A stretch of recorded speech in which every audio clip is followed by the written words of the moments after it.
On a menti, à votre avis? Écoutez, je pense que chaque guerre est précédée de grands médias mensonges. Et il faut, je pense, qui dans cette salle peut prétendre savoir tout ce qui se passe maintenant en Libye et avoir les preuves de tout ce qu'on nous a avancé. Je pense qu'une première chose qui est prudente, c'est de se remémorer que chaque guerre est précédée d'un grand média mensonge. Quand les États-Unis ont attaqué le Vietnam, ils ont dit que c'est parce que 2 navires vietnamiens avaient attaqué leur flotte. Après, ils ont reconnu que c'était faux. Quand on a attaqué l'Irak, on a dit que c'est parce qu'il avait des armes de destruction massive, qu'il était complice d'Al-Qaïda ou toutes sortes de choses qui se sont avérées fausses. Quand on a attaqué la Yougoslavie, on a dit que c'est parce qu'il y avait un génocide au Kosovo. Un an après, j'ai eu un débat avec le secrétaire général, le porte-parole de l'OTAN. Il a dit ah non, on n'a pas dit ça, c'était faux. L'Afghanistan, on nous a dit que c'est parce qu'ils étaient responsables du 11 septembre. À chaque guerre, il y a un média mensonge. Après, on sait que c'est faux, mais le mal est fait. Et on sait aussi que ce sont des guerres qui poursuivent en fait d'autres objectifs et qui vont tuer beaucoup plus de gens que ce qu'on nous a dit. Je pense que ce serait important de prendre du recul, comme on vient de le faire, de remettre ça dans un contexte. Et justement, puisque vous m'avez fait l'honneur de m'inviter dans cette émission, qui est assez exceptionnelle, néanmoins, je pense que vous avez fait une erreur en m'invitant, parce que quand j'entends toutes ces choses-là, je me sens un peu un idiot. Ça fait déjà 10 fois qu'on m'explique la différence entre un bon arabe et un mauvais arabe. Et je dois être idiot parce que j'ai toujours pas compris. Quel est le critère pour l'Europe, pour les États-Unis, pour distinguer le bon arabe et le mauvais arabe? Si on songe naïvement, par exemple, c'est là où on organise les élections. Alors dans le monde arabe, il n'y en a pas beaucoup, effectivement, mais il y en a eu une. C'était en Palestine. Et qu'est-ce qu'on a fait? Le Hamas a eu 56%. Le cher président palestinien non élu ou pas réélu, qui est l'ami de l'Europe et des États-Unis, qu'est-ce qu'il a fait? Il a destitué le Premier ministre qui avait 56% et il a nommé un type qui en avait 2%. Alors là, on se dit, bon, ça c'est un mauvais arabe, il n'applique pas, il ne respecte pas les élections. Non, c'est lui le bon arabe et ceux qu'on a bombardés, c'est les Palestiniens parce qu'ils avaient mal voté. Alors on peut essayer de trouver un autre critère, on peut dire par exemple, c'est la question des femmes. Et là, on peut dire, oui, le Hamas sur la question des femmes, pas excellent. Mais je me souviens, pour avoir été en Irak, justement, pour voir les conséquences sur la population civile des bombes que votre camp avait lancées. Je me souviens qu'en Irak, il y avait peut-être beaucoup de choses qui n'allaient pas, mais il y avait une éducation et des soins de santé formidables. Et j'ai vu des femmes dans des ministères qui commandaient à des hommes et tout le monde trouvait ça normal. Comparé maintenant, donc, je me suis dit, ça c'est des bons Arabes. Non. Les Irakiens, vous vous souvenez, Madeleine Albright disait, est-ce que ça vaut la peine que 500 000 enfants irakiens soient morts à cause du blocus et de l'embargo appliqué par les gens que vous admirez, les États-Unis, la France, etc. Elle a répondu oui. Donc les Irakiens qui avaient émancipé la femme, ce n'étaient pas les bons Arabes. Les bons Arabes, c'est par exemple l'Arabie Saoudite, où il est interdit à une femme d'aller, de faire des études, de voyager, d'aller à l'hôpital sans son mari, etc. Eh bien, je voudrais, mais je ne vais pas vous interrompre, mais je voudrais continuer ce point pour montrer qu'on est complètement dans l'hypocrisie et dans le 2 poids et 2 mesures. Si vous prenez un autre critère, par exemple le terrorisme, en principe, un bon arabe, ça va être quelqu'un qui ne fait pas d'attentat. Pas de chance, il y a un certain Ben Laden qui a fait des attentats contre un gouvernement en Afghanistan sur lesquels on pouvait dire des choses, mais qui avait émancipé les femmes. Et là, on a, Ben Laden, mauvais arabe. Alors, ah non. Le gouvernement dont vous parlez, celui de Najibullah, qui était soutenu par les soviétiques. Exactement, dans les années 80 en Afghanistan. Et donc, on va dire Ben Laden, il fait des attentats, c'est un mauvais arabe. Ah non, il est aidé, financé par M. Carter, Brzezinski, etc. À l'époque. Donc, on dit Ben Laden, mauvais arabe. Bon arabe, puisqu'il fait des attentats financés par les États-Unis. Malheureusement, après, il fait les mêmes attentats contre les États-Unis. Et donc, le bon arabe devient un mauvais arabe. Si on prend maintenant la question actuelle, la question de la violence et de la répression, on nous dit Kadhafi a tiré sur les civils, on attend les preuves, on nous dit il y a 6 000 morts, puis c'est 2 000, puis c'est 200, puis etc. Je pense qu'il est impossible dans ce genre de situation. Les gens qui disent qu'ils ont un chiffre précis, c'est pour moi des charlatans. Mais de toute façon, il y a toute une série de satellites qui ont indiqué que ce n'était pas prouvé.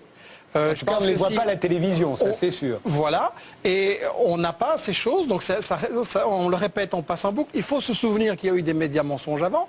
Il faut quand même se souvenir qu'avec Google maintenant, si je veux voir dans votre jardin la couleur de vos chaussures, je peux. Et les États-Unis ne seraient pas capables de nous montrer les massacres de 6000 personnes qui ont eu lieu. Michel Colomb, vous savez bien que quand vous regardez sur Google dans mon jardin, c'est il y a 6 mois que vous voyez mon jardin. Non, c'est il y a 1 heure. Non, ça a changé alors. Parce que ça a changé. J'ai regardé récemment mon jardin, c'était il y a 6 mois. Juste un point pour conclure ce raisonnement par rapport justement à ça. Admettons même que Kadhafi ait fait des choses. C'est certainement pas un tendre et c'est pas mon modèle de dirigeant pour un pays du tiers-monde. Mais il y a une chose quand même. Au moment où on fait cette résolution pour aller bombarder en Libye, et j'ai été en Irak, j'ai été en Yougoslavie, je sais ce que font les bombes, et vos bombes françaises, vos bombes des États-Unis vont tuer des gens, des femmes, des bébés, des vieillards, et ça, dans quelques jours, on va le voir, et il faudra réfléchir à la responsabilité qu'on prend. Au même moment, qu'est-ce qui se passe au Yémen? Il y a des massacres épouvantables de manifestants civils qui, ceux-là, sont vraiment désarmés, et qu'est-ce qu'on fait? Les États-Unis et la France aident le Yémen.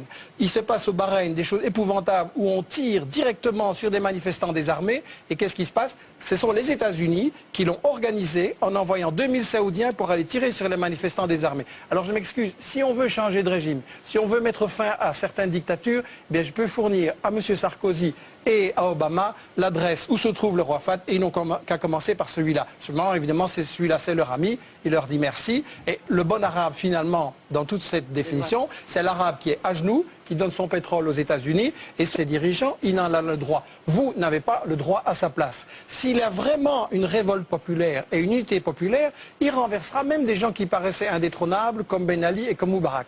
Et par rapport à cette prétention qui m'agace terriblement de l'Européen, je voudrais dire cette chose-ci.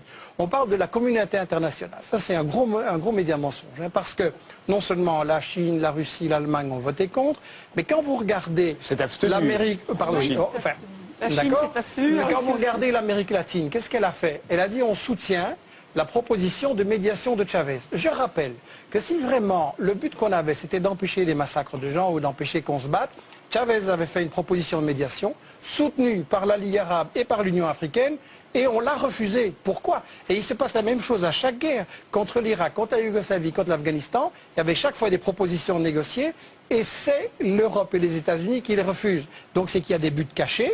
Et effectivement, on essaye de renverser Kadhafi et on voulait protéger Ben Ali et Moubarak parce qu'il s'agit de garder le contrôle sur le monde arabe, sur le pétrole et de garder la place d'Israël dont on ne parle absolument pas. Plus loin, c'est que toute l'expérience historique, alors il y aurait vraiment une sorte de miracle, une épiphanie démocratique qui nous tomberait dessus. À chaque fois qu'il y a eu des interventions pour la démocratie, ce qui a été semé, c'est le nationalisme et la haine. Depuis Napoléon, nous devrions savoir ça. Nous avons 2 siècles de recul derrière nous.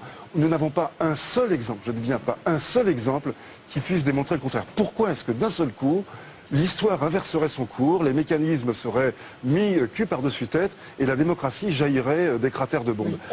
Je pense que les gens qui nous regardent et qui essayent de se dire qu'est-ce qu'il faut faire, est-ce qu'il faut intervenir par rapport à ces situations, peuvent se dire 2 choses. La première, c'est que chaque guerre précédente nous a été vendue avec ce qui s'est avéré par après, un média mensonge, comme vient de le dire Ronnie Broman. Donc, est-ce que les médias qui nous ont menti sur le Vietnam, sur l'Irak, sur la Yougoslavie, sur l'Afghanistan et sur toute une série d'autres encore, chaque fois qu'il y a une guerre, est-ce que cette fois-ci, par quel miracle, ils diraient la vérité? La deuxième chose, c'est que vous êtes, je trouve, un peu léger en disant il faut bombarder. Pour avoir été en Irak et en Yougoslavie, je vois les conséquences, je vois ce que ça veut dire comme souffrance pour des populations. Je pense que les Français et les Européens doivent se poser la question, est-ce que j'accepte qu'on bombarde en mon nom ces populations?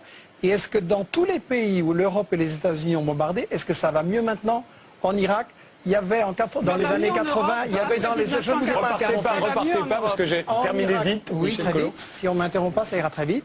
En Irak, le pays avait été libéré de l'analphabétisme dans les années 80.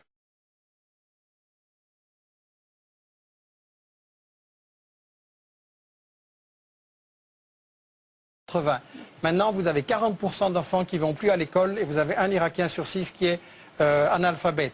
En Afghanistan, le trafic de drogue a explosé. Au Kosovo, c'est devenu la plaque tournante du trafic de drogue, du trafic de femmes. vers l'Europe, etc. C'est pire parce que les États-Unis et l'Europe ne sont pas la solution à ces problèmes, ils sont généralement la cause, ils sont le problème eux-mêmes.